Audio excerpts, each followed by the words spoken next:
বৃন্দ এবং আমাদের সামনে থাকা আমাদের সাংবাদিক ভাইয়েরা, গণমাধ্যমের ভাইয়েরা এবং আম জনতা দলের সহযোগিতা যারা এখানে উপস্থিত আছেন, সবাইকে একটি জরুরি খবর আমরা দিচ্ছি।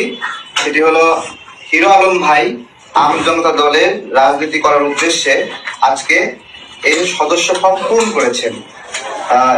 আমি আমাদের দলের সদস্য স্মারকটি হিরো আলম ভাইয়ের হাতে তুলে দেব, সবাই একটু সহযোগিতা করবেন।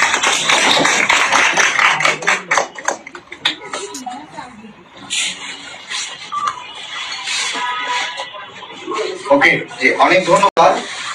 আমরা হিরো আলম ভাইকে ফুল দিয়ে আমজনতা দলে আমরা একটু অভিনন্দন জানাই, একটু আসেন, একটু সবাই